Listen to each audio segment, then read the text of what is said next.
প্রিয় লিসেনার্স, এখন আমি আপনাদের সাথে যে ঘটনাটি শেয়ার করতে যাচ্ছি সেই ঘটনাটি ভয়ঙ্কর লোমহর্ষক একটি ভৌতিক ঘটনা।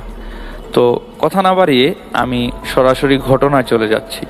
তো প্রিয় লিসেনার্স, ঘটনাটির সময়কাল 1990 সালের দিকে। ঘটনাটি আমাকে যিনি পাঠিয়েছেন তিনি আমাকে বলেছেন ওনার নাম ঠিকানা গোপন রাখতে। তো আমি উনি যেভাবে আমার সাথে ঘটনাটি শেয়ার করেছেন আমি সেভাবেই আপনাদের সামনে উপস্থাপন করছি। বিকেলবেলা সুহানা তার মাকে জিনিসপত্র রেডি করে দিচ্ছেন। তার মা হাসপাতালে যাবে। সুহানার বাবা অসুস্থ হয়ে হাসপাতালে ভর্তি আছেন।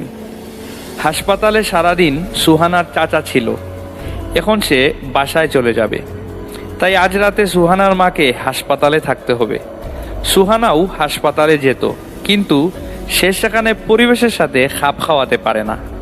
তার মা তাকে বলে, মা সুহানা, আজ রাতটা তুই আর তোর ছোট ভাই নীলু বাসায় থাকবি। সুহানাও চিন্তায় পড়ে যায়। এর আগে কোনোদিন সে একা থাকেনি, তবে আজ তো সে একা না, তার সাথে ছোট ভাই নীলু তো আছেই। তাই সে বলেই ফেলে, মা তুমি একদম চিন্তা করো না, আমি কি আর ছোট রয়েছি? মাত্র একটা রাতের ব্যাপার, তুমি শুধু সকাল সকাল চলে এসো। ঠিক আছে মা, সাবধানে থাকিস, আর ভুলেও দরজা খুলবি না, কেউ ডাকলেও খুলবি না।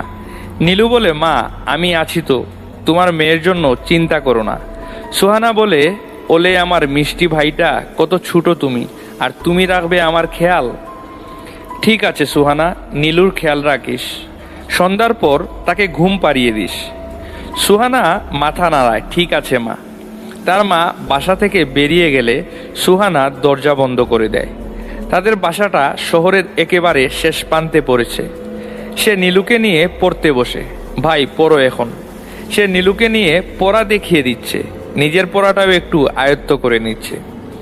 কিছুক্ষণ পর তারা দুজনই খাওয়া দাওয়া করে নীলুকে বিছানায় শুইয়ে ঘুম পাড়ানোর চেষ্টা করে।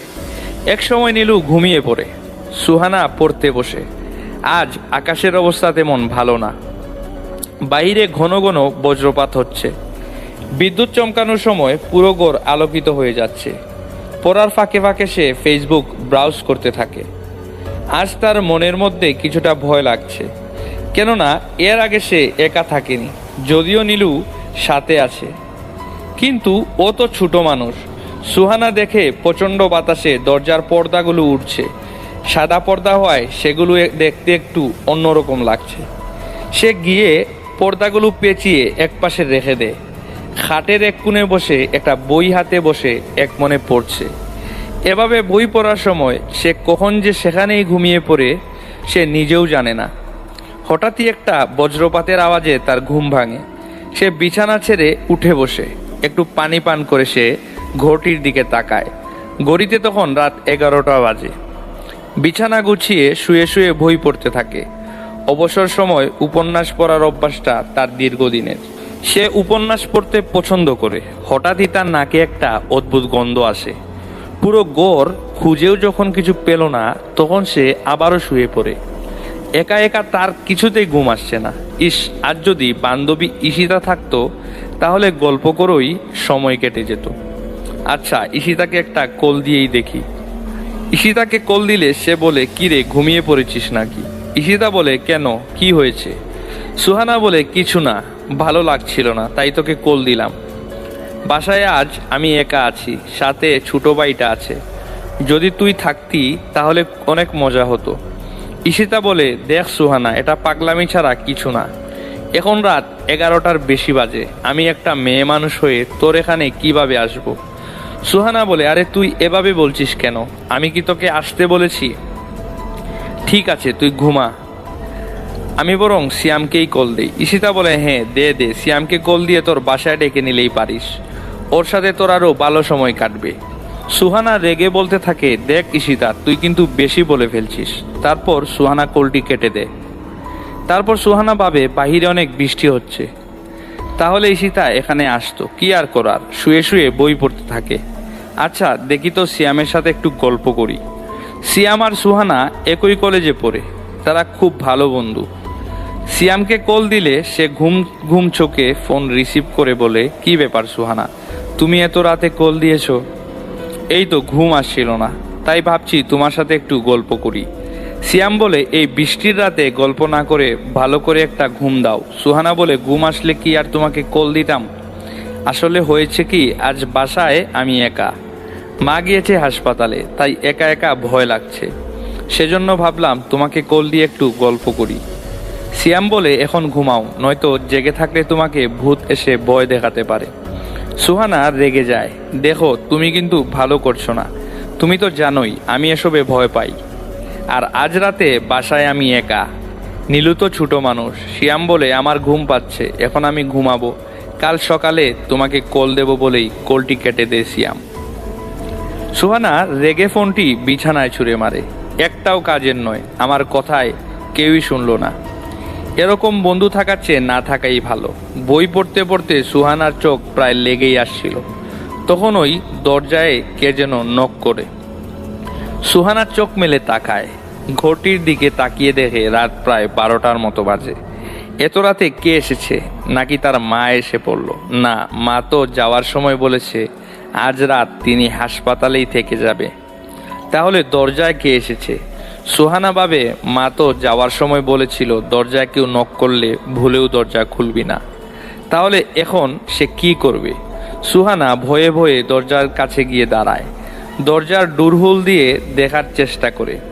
সুহানা খুবই অবাক হয়। দরজার বাহিরে একটি মধ্যবয়সী মহিলা দাঁড়িয়ে আছে। মার মুখে স্পষ্টতই মলিনতার ছাপ। মহিলাটির কোলে একটা বাচ্চা আছে। সুহানার মনে মায়া হয়। বারবার মহিলাটি বলছে, কে আছেন, আমাকে একটু আশ্রয় দিন, এই বৃষ্টির মধ্যে আমাকে একটু জায়গা দিন। সুহানা ভাবে, যাই হোক না কেন সে দরজা খুলবে না।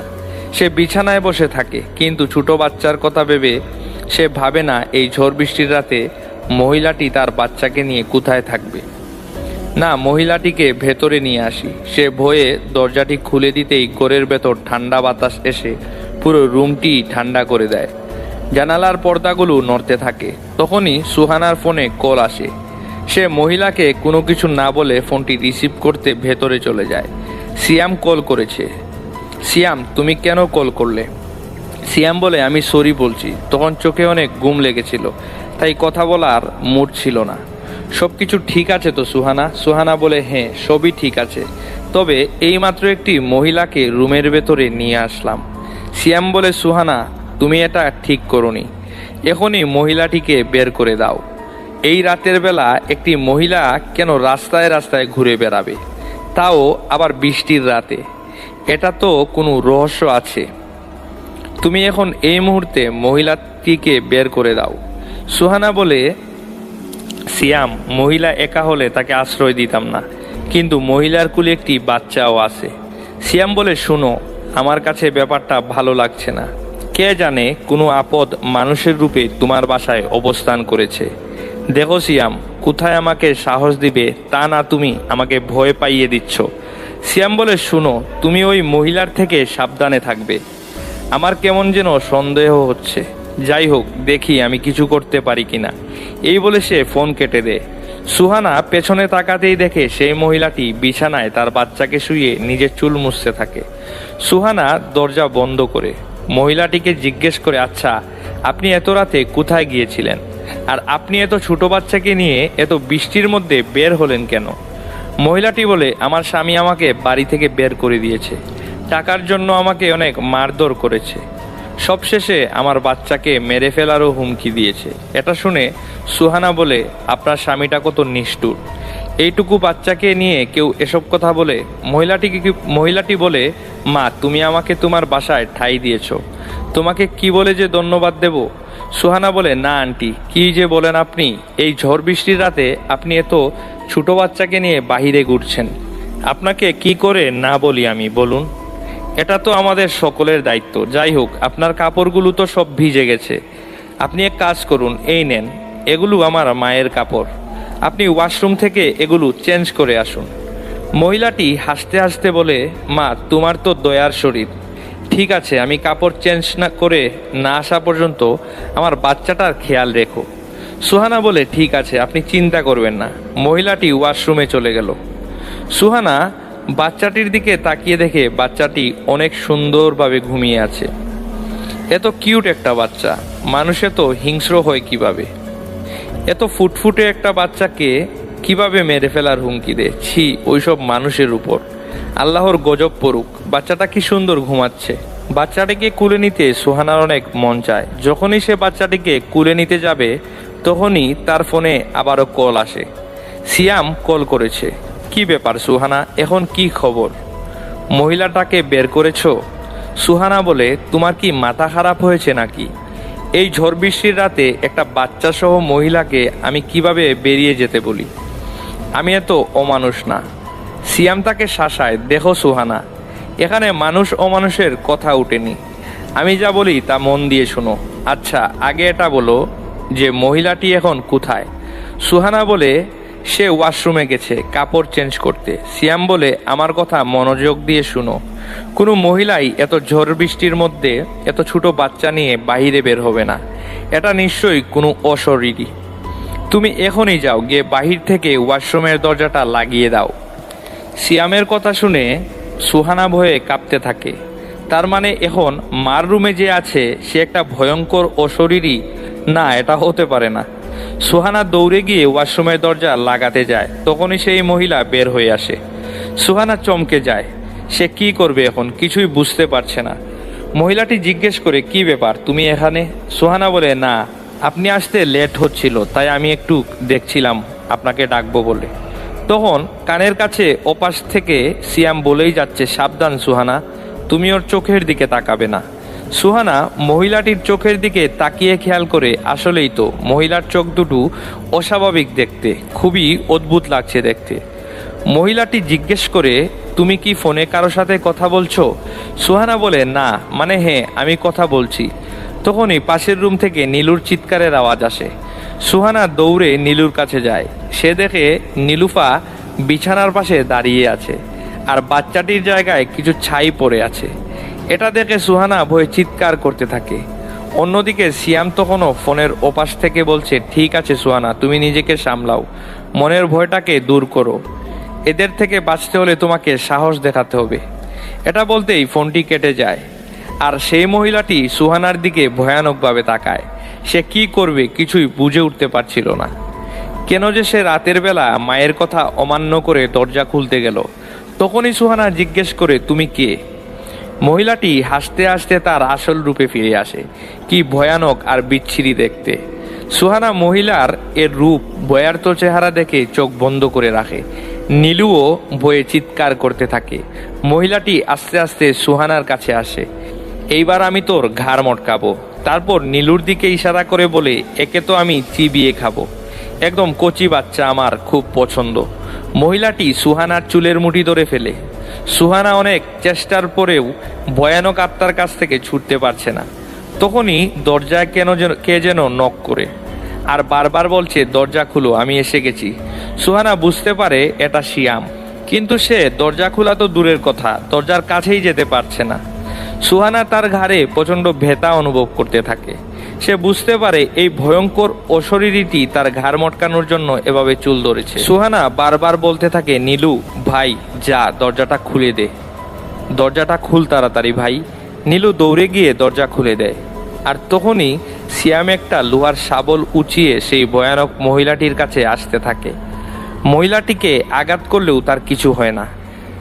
তখন সেই মহিলাটি হাসতে থাকে আর বলতে থাকে, এখন তো আমি তোকেও খাবো। এটা বলে সে সুহানাকে ছেড়ে দিয়ে সিয়ামকে ধরতে যায়। আর সিয়াম তার পকেট থেকে গ্যাস লাইট বের করে সেটার দিকে ধরে। আশ্চর্যজনক হলেও এটা সত্যি যে সব অশরীরী ও আত্মার মতো এই অশরীরীটিও ভয়ে কাছে আসে না। সিয়াম বলে, শয়তান, ভেবেছিলি এই বাসায় মেয়েটির সাথে কেউ নেই, তাই না? এখন দেখ আমি তোর কি করি। সুহানা, একটু কেরোসিন নিয়ে আসো, আমি একে পুরে কয়লা বানিয়ে দেব। যখন ওই সিয়াম সেটার দিকে আগুন দিতে যাবে তখনই সেই মহিলাটি করুণ কান্নায় ভেঙে পড়ে। বলতে থাকে, আমাকে মেরো না, আমি কারো কোনো ক্ষতি করব না। সুহানা কিছু বলার আগেই সিয়াম বলে, ছলনাময়ী, তুই বাচ্চা সহ এখানে এসে ভুল করেছিস, এইবার তুই মর, আগুনে পুড়ে মর। এটা বলেই সিয়াম তখন আগুন ছুঁড়ে মারে ওই মহিলাটির দিকে। আর মুহূর্তের মধ্যেই সেই ভয়ানক মহিলাটি চিৎকার করতে করতে সেখানেই অদৃশ্য হয়ে যায়। সিয়াম বলে, সুহানা, তোমাকে আমি আগেই বলেছিলাম সাবধান থাকতে। তখন সুহানা বলে, আমার ভুল হয়েছে, মা আমাকে অনেকবার একথাটি বলেছিল। কিছুক্ষণ পর তারা খেয়াল করে ঘরের মেঝেতে সুহানার মায়ের কাপড়গুলো পড়ে আছে, আর তাদের বিছানায় পড়ে আছে কিছু ছাই। নীলু দৌড়ে গিয়ে তার আপুকে জড়িয়ে ধরে। ততক্ষণে প্রায় ভোর হয়ে যায়, আর চারদিকে ফজরের আজান শোনা যায়। তখন সুহানার মা বাসায় ফিরে আসে। সুহানা ও নীলু দৌড়ে গিয়ে তাদের মাকে জড়িয়ে ধরে। সুহানা জানে আজ তার মাকে ছাড়া একটা রাত দুই ভাই বোনের কেমন কেটেছে। তো প্রিয় লিসেনার্স, এই ঘটনাটি আপনাদের কেমন লেগেছে তা আমাদেরকে কমেন্টের মাধ্যমে জানাবেন। ঘটনাটি যদি আপনাদের ভালো লেগে থাকে তাহলে প্রিয় লিসেনার্স দয়া করে কমেন্ট করে জানাবেন ঘটনাটি আপনাদের কতটুকু ভয় দিতে পেরেছে। আর প্রিয় লিসেনার্স, দয়া করে আমাদের চ্যানেলটিকে সাবস্ক্রাইব করবেন। আপনারা সাবস্ক্রাইব করলে প্রিয় লিসেনার্স আমরা অনুপ্রাণিত হই নতুন নতুন ঘটনা শেয়ার করার জন্য। তো আজকের জন্য এখানেই বিদায় নিচ্ছি। আজ রাত 10টায় আরেকটি এপিসোড নিয়ে হাজির হচ্ছি এবং 11টায় থাকবে আরেকটি এপিসোড প্রিয় লিসেনার্স। সে পর্যন্ত সবাই ভালো থাকুন, সুস্থ থাকুন। আসসালামু আলাইকুম।